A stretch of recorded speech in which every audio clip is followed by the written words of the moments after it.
Welcome to one and all. Welcome to episode 23 of the Confessions of a Not So Dangerous Mind podcast.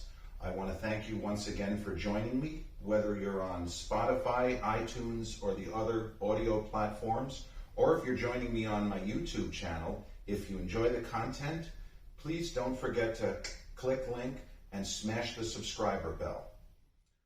So one thing I enjoy doing on this podcast is shining light on often movies that may be slightly below the radar relative to other films we're all familiar with. Like if I say Shawshank Redemption, almost everybody who is a movie fan is at least familiar with it. And in many cases, at least I found this, it's one of your favorite films. There's certain movies that are big films, let's say maybe a lot of Oscar nominations, that it's easy to find on streaming, or all of those things. And I'm confident that there are people, they're definitely going to know this. But then there are other movies that may even have big names in the cast, and maybe they were produced and or directed by a famous filmmaker that you might say, I don't know if I've seen that movie, or I've definitely never seen that movie. What's it about? So today is the 36th anniversary of the United States release of Steven Spielberg's, in my opinion, classic, his most under-the-radar masterpiece, Empire of the Sun, which is an adaptation of a novel by an author by the name of J.G. Ballard, sort of an autobiographical memoir, if you will, of his experiences, more or less during World War II. And this was a film that was personal to Spielberg. He was, I believe, 39 going on 40 when he agreed to direct it. And there was something about the young boy, the main character of Jamie Graham, or Jim, that spoke to him. It wasn't just that he liked the book. There was clearly something personal for, as I say, again, an already unbelievably successful, but still a very young man, Steven Spielberg. And the main character of Jamie Graham is played by Christian Bale. And I have said in other areas and on other spaces, other forms of social media, that it is the greatest performance ever given by a child actor in a motion picture. So, for example, if you're not familiar with this film, and you know Christian Bale from some of his later work, whether you loved, as I did, Ford versus Ferrari, if you've loved the physical transformations he's made for movies like The Machinist, and the film where he played the former Vice President Dick Cheney, and Bateman, where he kind of went from being very, very lean for The Machinist and put a ton of weight back on, still look great for Batman Begins. But if you ever wondered and it didn't hit you enough where you felt that you had to Google, like, how did Christian Bale become a big deal in the first place? And the answer is Steven Spielberg's Empire of the Sun, which is a film that, if you go on Rotten Tomatoes, the reviews are good. It's a good score. And you say, oh, it got 6 Oscar nominations. That's impressive. And it is. But, you know, the 1980s era Spielberg, he got 11 Oscar nominations, I believe it was 11, for The Color Purple, which was, I believe, was his previous film as director before Empire of the Sun. That was a 1985 film. Didn't win any. And so the fact that Empire of the Sun was nominated for 6, including, I should point out, John Williams' breathtaking musical score. And, you know, John Williams is such a genius, greatest living composer. I'm going to go on record and say that. Certainly top 3 or 4 greatest composers of film music who ever lived. You know, you throw Bernard Herrmann up there, Jerry Goldsmith, both gone, Vangelis, gone. It's almost obvious to say, well, John Williams' incredible musical score. Like James Horner, another guy, almost every score you say, wow, fucking amazing. But it is one of John Williams' best musical scores. It's the kind of music, I mean, the one-track Cadillac of the Skies, it's spectacular. And we know Williams for Star Wars, Harry Potter, Home Alone, the Superman movies, the OGs with Christopher Reeve. Empire of the Sun has some of that man's best work. So the film, as I say, got pretty good reviews and was appreciated in its day. But when you take into account the career of Spielberg, which is stupendous, one of the great careers that anyone has ever had in Hollywood. It is a film that's normally not mentioned if you ask a film buff or somebody that is a Spielberg fan, and you say, hey, Max or Netflix, they're running like a Spielberg retrospective this month, and I see Jaws is on there, but what are some other movies? This is a film that I would always recommend that maybe you don't know that well. And I didn't see it until I was already in my 20s. And I was out of film school before I saw this movie. It's kind of inexcusable because I considered myself a Spielberg fan. I watched the OG Indiana Jones trilogy repeatedly.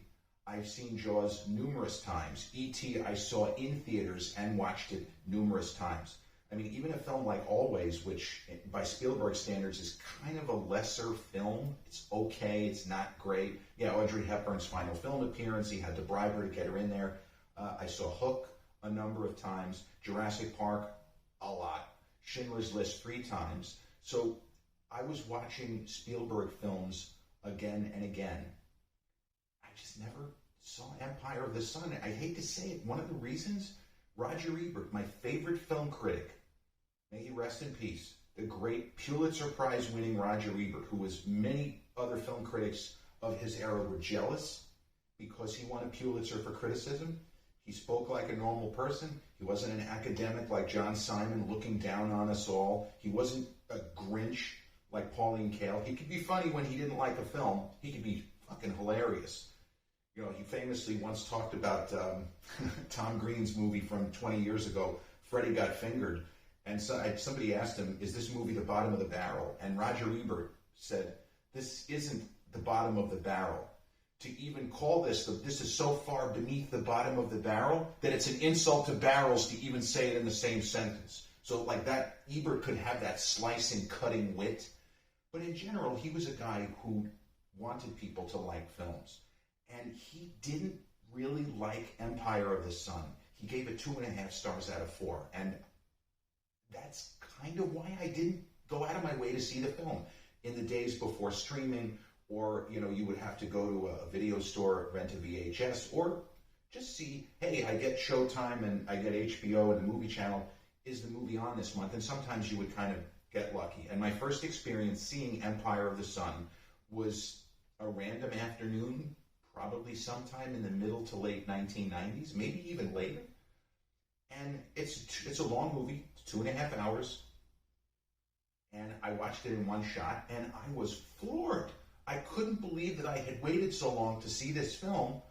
I was just like, I don't understand. What movie did Ebert watch? Then again, Ebert did not unabashedly love Full Metal Jacket, which I think is an out-and-out masterpiece.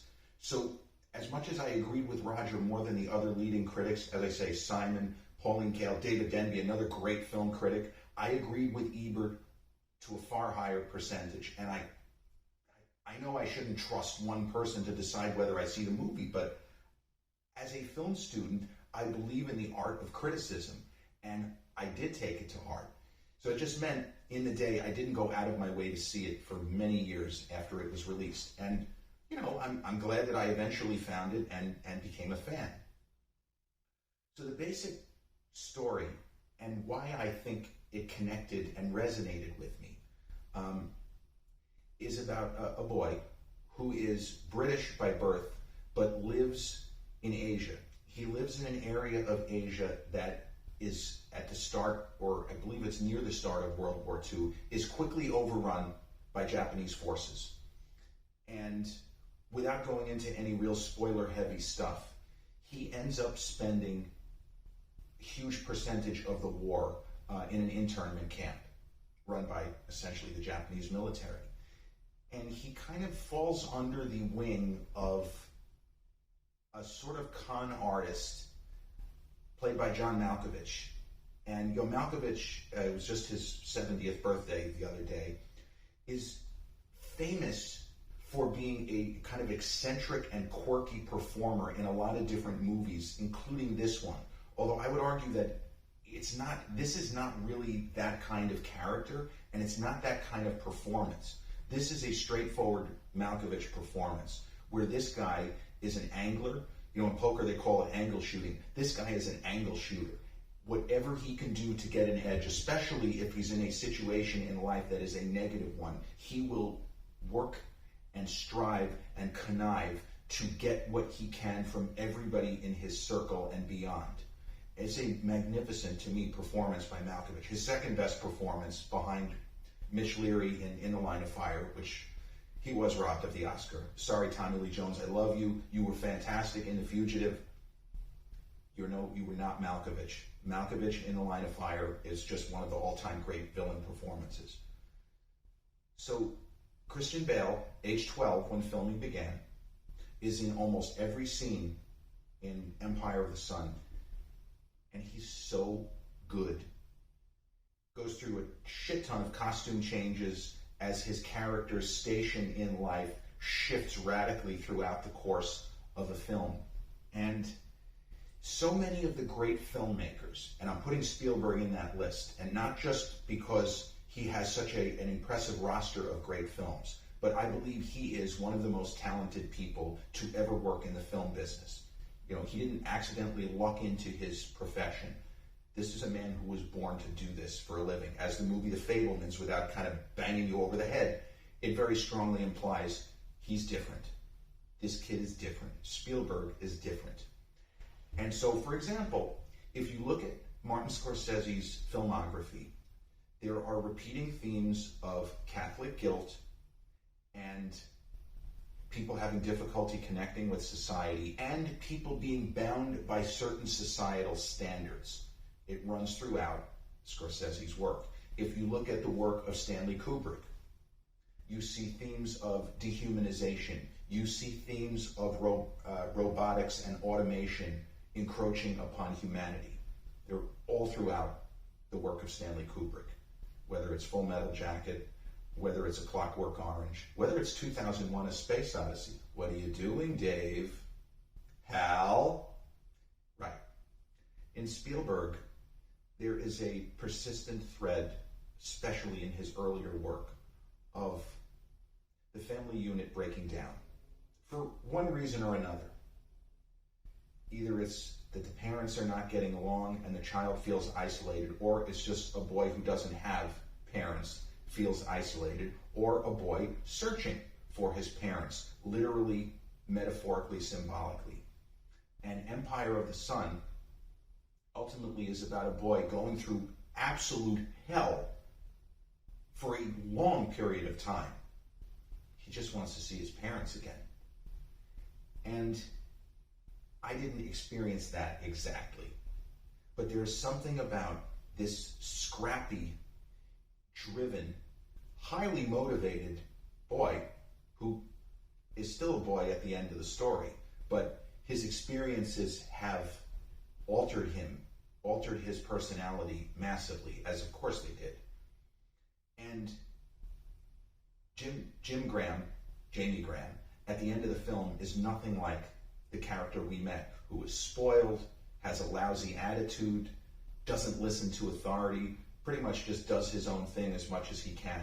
And at the end, there's a look in his eyes towards the end of the film, which I don't know how the young Christian Bale achieved this. I don't know how Spielberg, or how he got this out of him. What they used to say about Spielberg, going back to movies like E.T., and even in Jaws, he gets a terrific performance out of the youngest member of the cast in Jaws, the smallest son.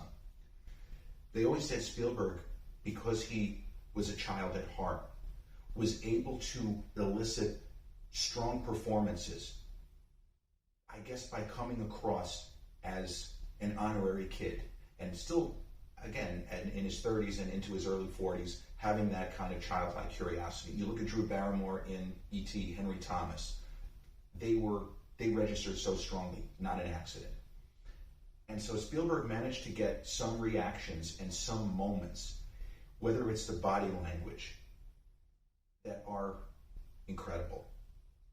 And when I think of the film, I think of Ben Stiller, age 21, in a small role. There's stuff like that. Joe Pantoliano in the early stages of the film, and throughout the film, is an associate of Malkovich's character. I think about those people in the role. I think about Christian Bale constantly saying the phrase, "I surrender." And as a movie fan, knowing that that's going to pay off, there's a certain comfort when something is repeated. You know, we call it like planting and payoff, or setups for payoffs. There's it's a funny in a bad way that early in the film, as the Japanese march on where Christian Bale's family lives, he realizes he has no food, and he starts basically screaming, "I surrender, I surrender." And when he gets to deliver that line late in the movie, it's a crucial, pivotal moment where something happens that we're not expecting. And this is a movie of a lot of surprises, most of them not good surprises. But the film just keeps unraveling, and then you know he's going to say it again. And when he does, it really hits. And also, non-spoiler, there's a moment towards the very end of the film where we have a callback to, and Christian Bale's character is a boy who sings in a choir, a local choir to where, you know, his parents live. And as you say, I don't know if they were called British expatriates, expats, or whether they're just British citizens living in Asia. But there's a song, a beautiful song, I think it's called Suogan. But there's a beautiful song that his character takes part in early. And the moment at the end of the film, near the end of the film, where we hear that song again at a critical juncture, perhaps the most critical juncture, it is overwhelming in its impact. It is sledgehammer from an emotional perspective. And there aren't that many movies, not that I don't tear up or that I can't really get emotional, just during a normal watching of a film. It could be a Tuesday morning. But there's something about that moment. Christian Bale's character, the fact that he's still a very young person, and his eyes are just completely dead. It feels that every bit of life has been sucked out of him, his experiences. And there is a moment of recognition. It is an extraordinary piece of film acting. And it's not just a moment. Yes, it's the moment, it's the song, but it's the reaction of Bale. Just a child actor, just nailing it. And who knows how many takes, but he hits it. He hits his marks, and it is one of my favorite moments in any film that I've ever seen.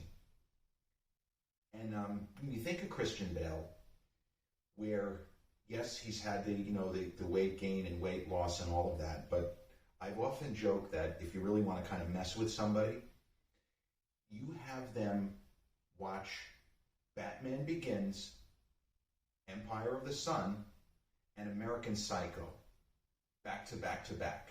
And whatever order you think would be, the most shocking.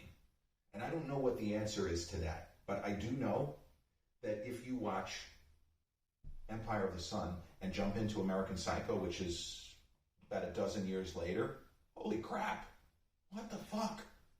Because it's the same guy. Yeah, he's older, but that little boy, that scrappy little kid, is now joking when somebody asks what line of work he's in. Instead of saying mergers and acquisitions, he goes murders and executions.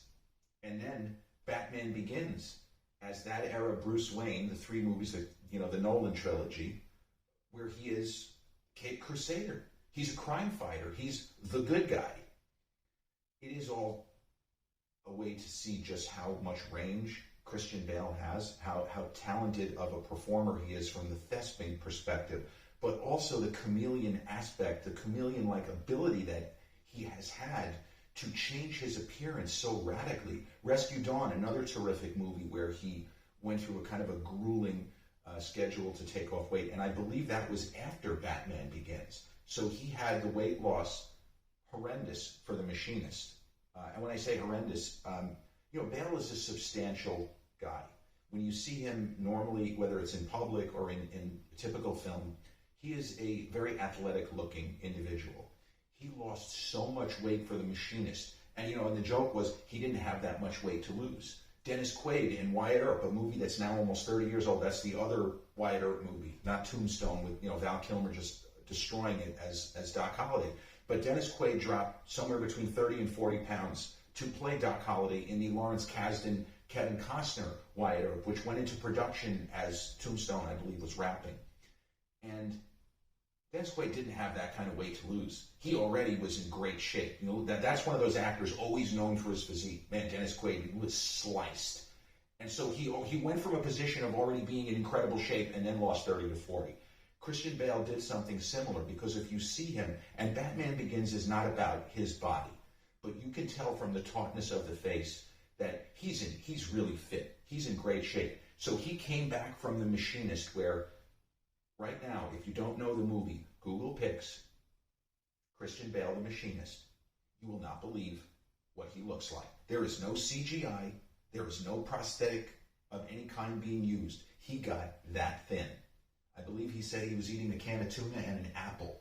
And I don't think it was even, maybe if it was medically supervised, he still lost a ton of weight. You know, I don't know about the medical supervision, but he put the weight back on for Batman Begins. Looked tremendous, very fit. You know, again, it's not about his body, but he looked great. And Reign of Fire, another movie, that was 2002, I believe. So before Rescue Dawn, before The Machinist, before Batman Begins. That was a film he made with McConaughey. He looks fantastic. So he lost a shit ton of weight for The Machinist, 2004, put it back on for Batman Begins, and dropped weight, not as much as for The Machinist, but he definitely is smaller and weaker in Rescue Dawn. And, you know, as I say, as a huge fan of Christian Bale, we're almost the same age, I hope that he does not do anything like that again. Even for American Hustle, he put on a lot of weight.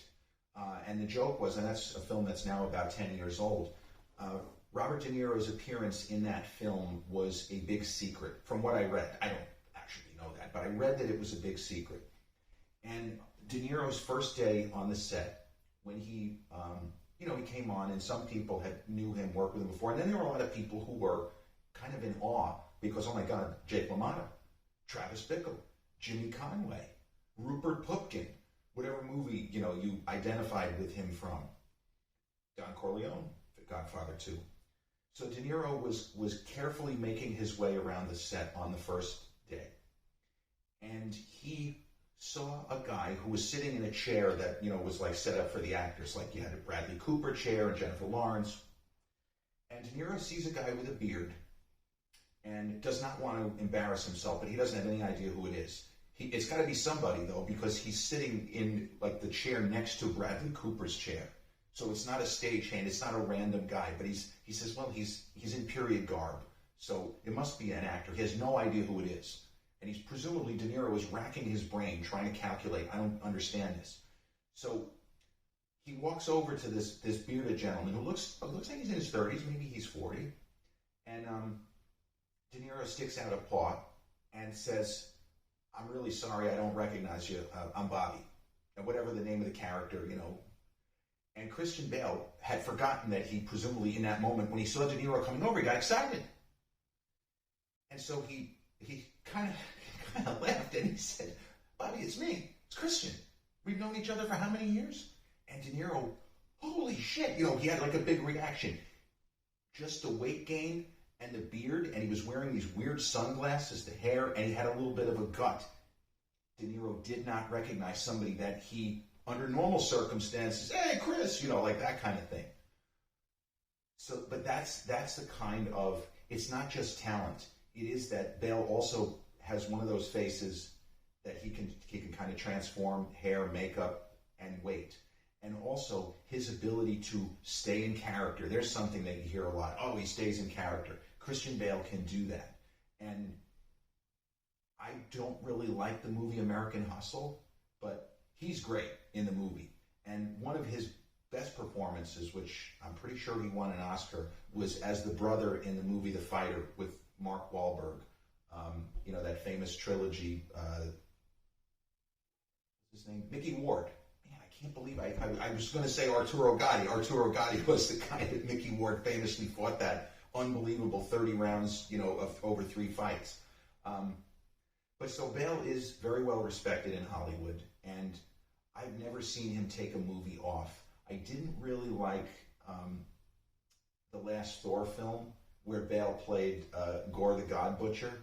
But even in a film like that, which is just a trifle, you can see him giving it everything he has. You know, in Ford versus Ferrari, I love Matt Damon, but Ford versus Ferrari, a film which is very popular, is 2019. Bale's performance is just amazing. He's so good as Ken Miles. He really crushes it. But as far as kind of wrapping up Empire of the Sun, and when it comes to somebody like Christian Bale, of course I stray to different topics because he's had such a varied career, 36 years since Empire of the Sun. But for those who are interested, because it is a movie that is available on streaming, from what I was reading, you can rent it from Amazon Prime and Apple for, $2. It is streaming free on the Pluto app.